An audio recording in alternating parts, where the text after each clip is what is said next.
So here I have two really useful things. This is the umbrella swift and this is a ball winder, and you can use them in conjunction with each other.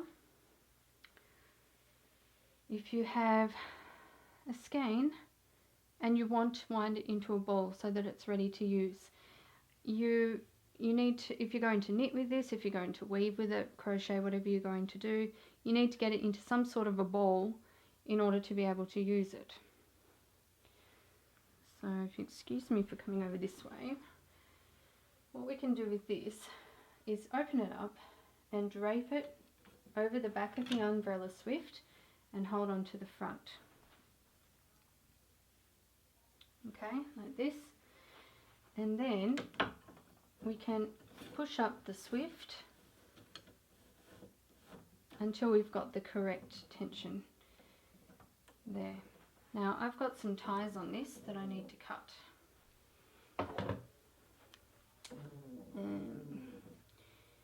These are the figure 8 ties that I put onto the yarn to keep it all together and keep it organised until I wanted to use it. Okay. So I'm going to weave with this, and I want it in a ball so that it's nice and easy to use.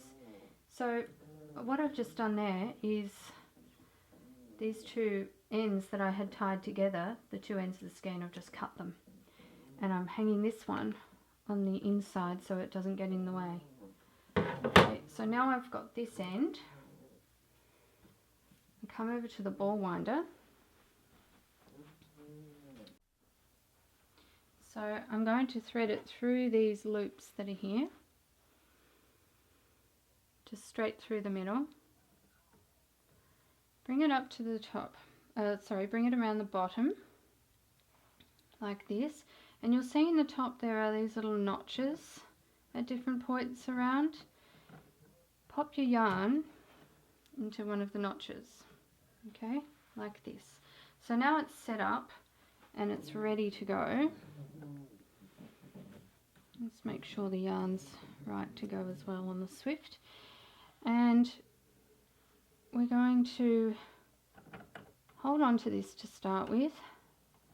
Just make sure it gets going while we start turning the handle. And then I actually hold on to the yarn from the swift and start turning.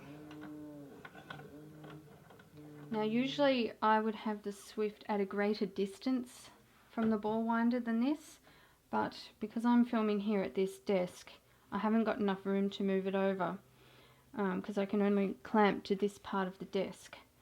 So normally that would be different, and I think we probably need a different camera angle here, so I'm going to arrange that.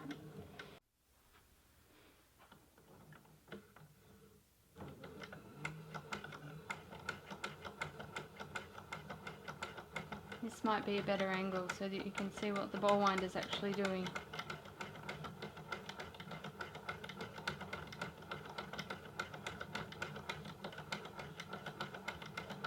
So the umbrella swift is turning while I'm winding the handle of this, and I just keep those fingers there for the yarn to filter through. That way I can keep a bit of tension on it, and I can feel if it's going to slip off or if it's getting stuck on the swift or if anything's going wrong there. So there we go, we've got our ball. I've wound all the yarn, and then you've got an end here that came off the swift. The easiest thing to do with that end, I think, is just to take a strand that's wound around and just tuck that under there so it's not going anywhere. And then we just take that little strand that we had at the start that we put in the notch, we slide the ball off, and that strand becomes our center pull so that it's ready to use, and we just pull it up from the center.